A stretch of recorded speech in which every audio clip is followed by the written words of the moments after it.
بسم اللہ الرحمن الرحیم۔ السلام علیکم دوستو، دنیا بھر کی خبروں میں آج آپ سنیں گے، لیکن اس سے پہلے اگر ہو سکے تو لائک اور سبسکرائب کا بٹن ضرور دبا لیں۔ شکریہ۔ لوگوں کا فوج میں شمولیت سے انکار اسرائیل کے خاتمے کی ابتدا ہے، نیتن یاہو۔ اگر تائیوان کی صدر سے ملاقات کی تو امریکہ جنگ کے لیے تیار رہے، چائنا۔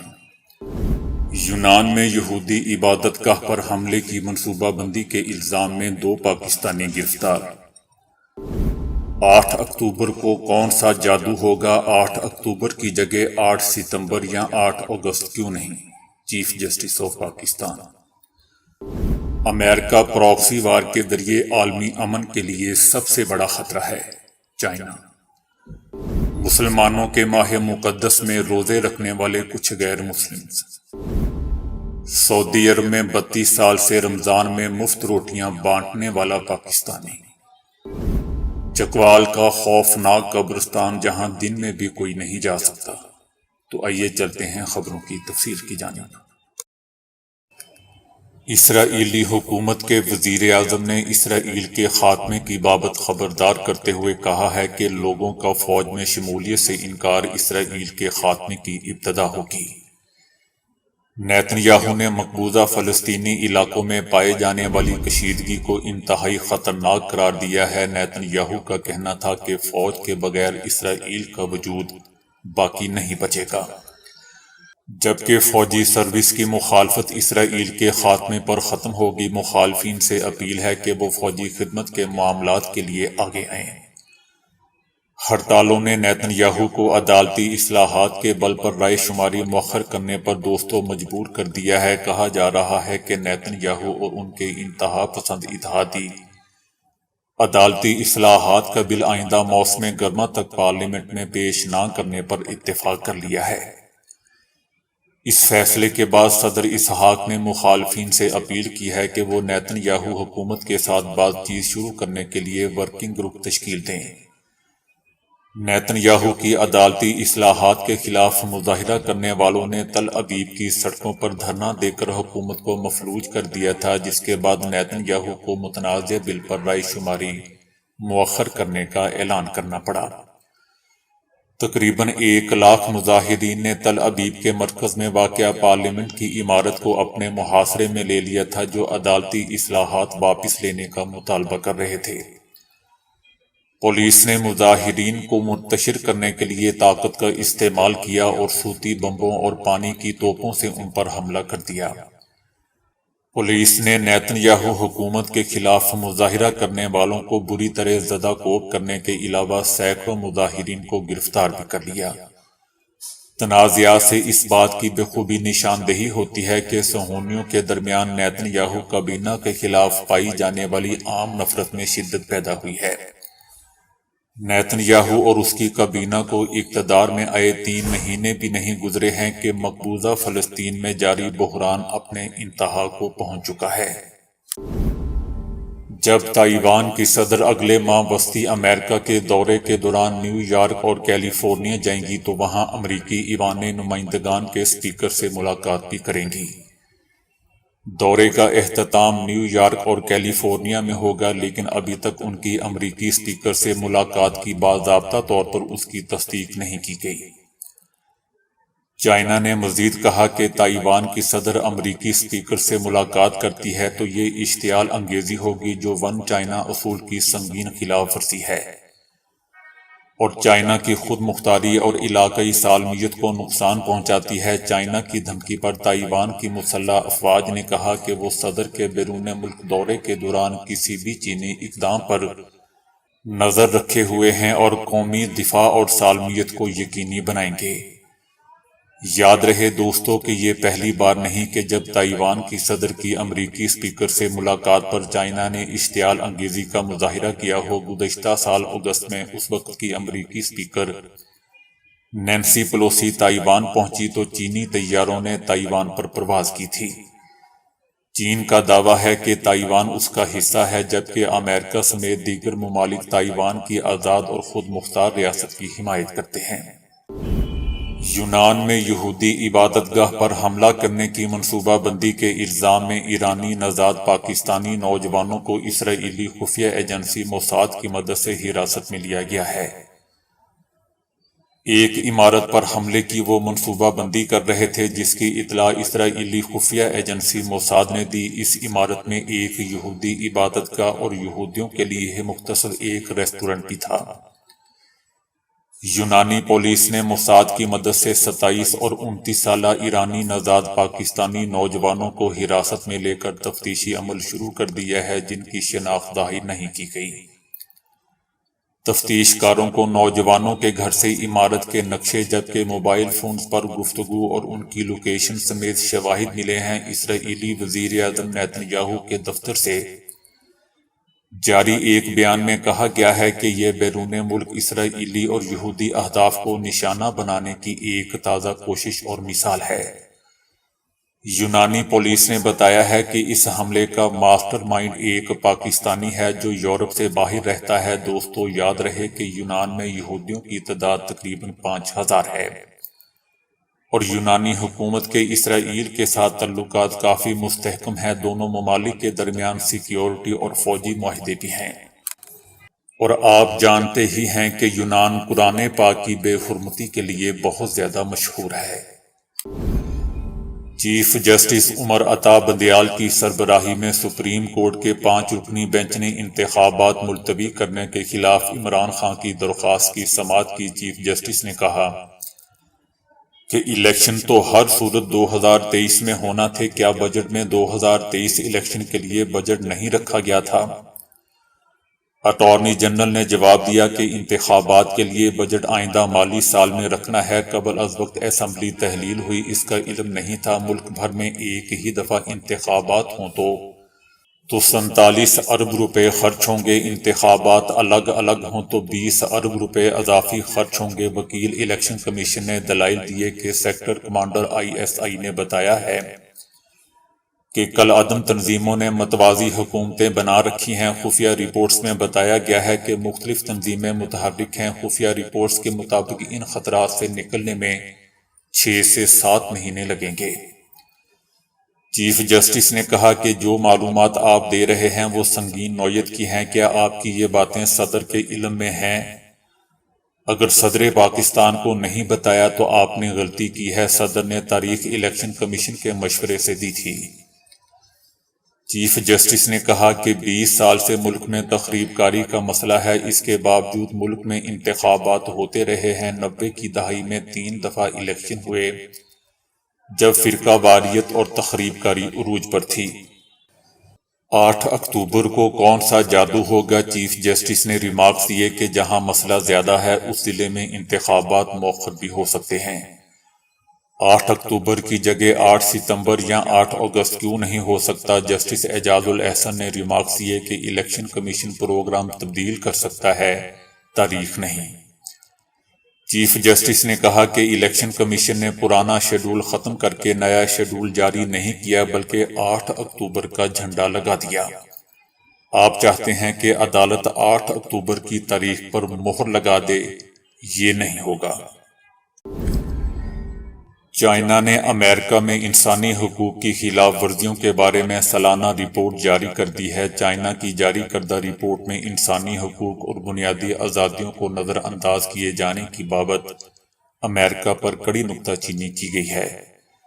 رپورٹ میں کہا گیا ہے کہ گزشتہ سال کے دوران امریکہ میں انسانی حقوق کی خلاف ورزیوں میں ریکارڈ اضافہ ہوا ہے۔ نسلی تعصبات، ہتھیار بند تشدد، پولیس کے غیر انسانی رویے اور دولت کی غیر منصفانہ تقسیم جیسے معاملات امریکہ میں عام ہو چکے ہیں۔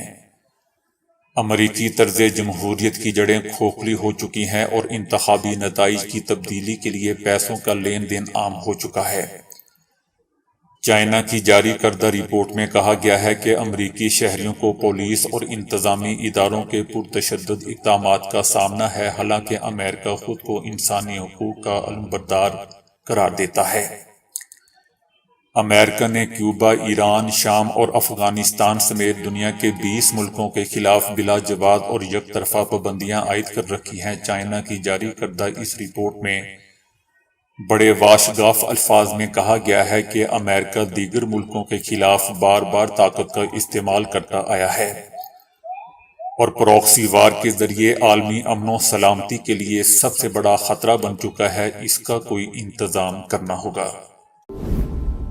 دبئی کے ایک نجی ہاسپٹل میں نرس کے طور پر کام کرنے والی 40 سالہ کورین اپنے ساتھی مسلم ملازمین کے ساتھ رمضان المبارک میں روزے رکھ رہی ہے۔ اگرچہ وہ عیسائی ہے، وہ دبئی کے علاقے کیس میں واقع ایسٹر ہاسپٹل میں کام کرتی ہے اور گزشتہ 6 سال سے مسلسل رمضان المبارک میں روزے رکھ رہی ہے۔ وہ سب سے پہلے اپنی ایک سینئر سے متاثر ہوئی تھی جو غیر مسلم ہونے کے باوجود رمضان میں روزے رکھتی تھی۔ اس نے کہا کہ متحدہ عرب امارات ایک ایسا ملک ہے جو لوگوں سے احترام اور وقار کے ساتھ مساوی سلوک کرتا ہے، اس لیے میں نے سوچا کہ جب میں اس ملک میں رہوں گی تو مجھے اس کی روایت اور ثقافت کے مطابق چلنا ہوگا۔ وہ روزہ اس لیے رکھتی ہے کیونکہ وہ اس عقیدے کے نظام اور اس ملک کا احترام کرنا چاہتی ہے جس میں وہ رہتی ہے۔ ہم ہمیشہ مریضوں کی دیکھ بھال کرنے کے لیے بھاگ دوڑ کرتے رہتے ہیں۔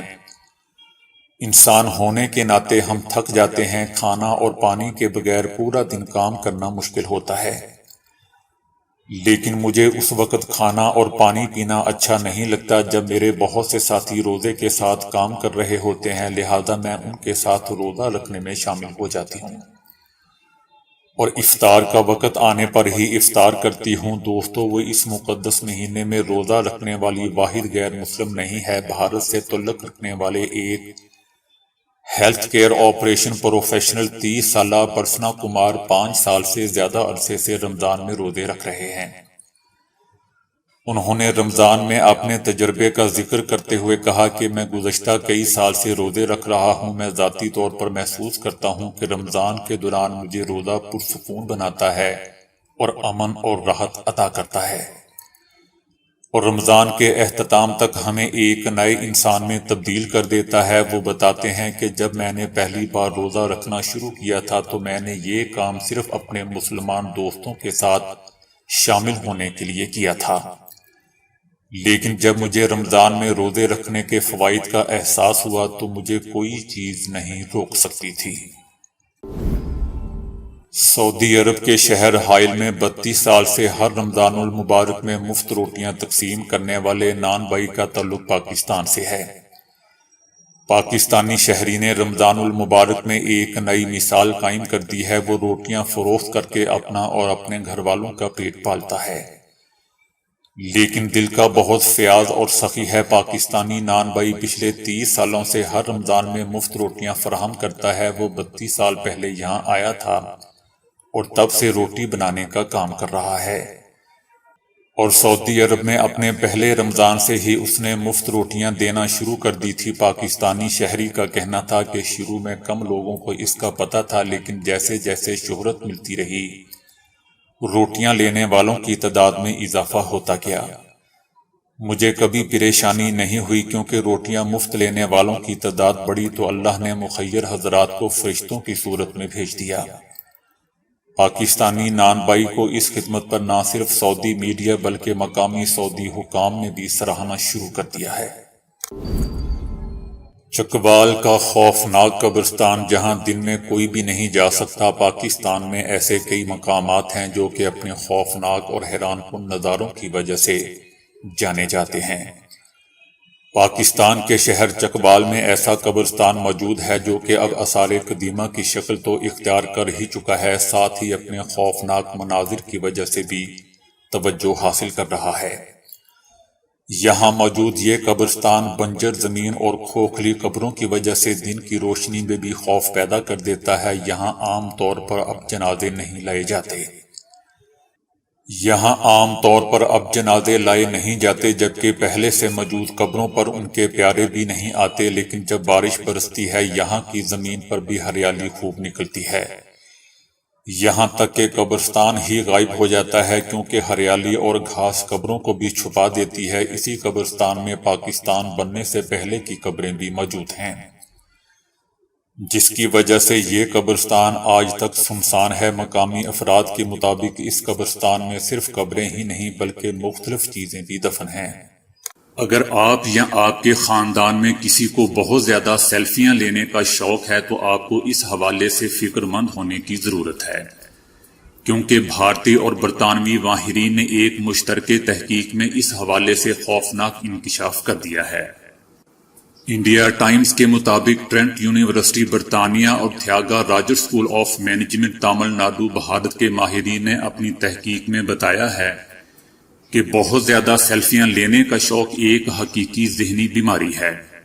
انہوں نے اس بیماری کو سیلفٹیز بیہیویئر اسکیل کا نام دیا ہے، اور ان کا کہنا ہے کہ یہ قابل علاج ذہنی عارضہ ہے۔ جو شخص بھی جنون کی حد تک سیلفیاں بنانے کا شوقین ہے اسے اس کا علاج کروانا چاہیے۔ ماہرین کے مطابق یہ ذہنی عارضے ہی کی وجہ سے ہے کہ سیلفی کے شوق میں لوگ ایسی پرخطر جگہوں پر پہنچ جاتے ہیں کہ بسا اوقات جان بھی گنوا بیٹھتے ہیں۔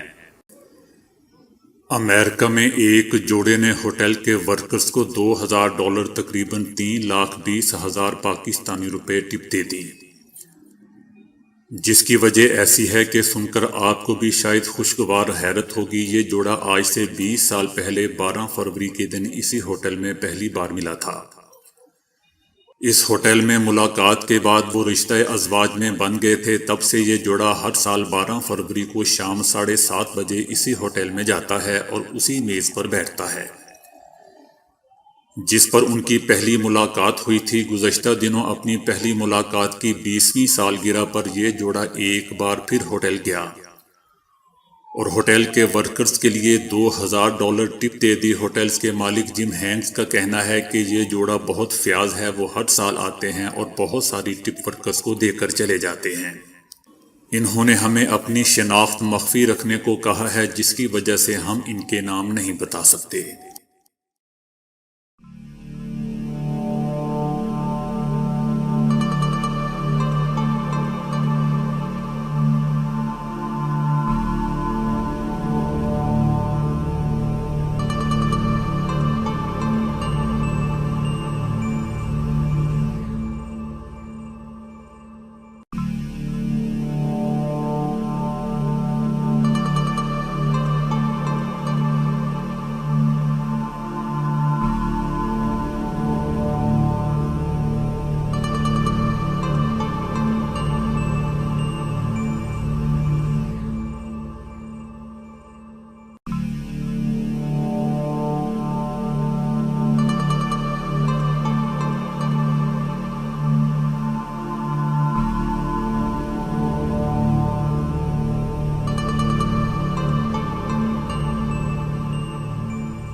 تو دوستو ابھی کے لیے اتنا ہی۔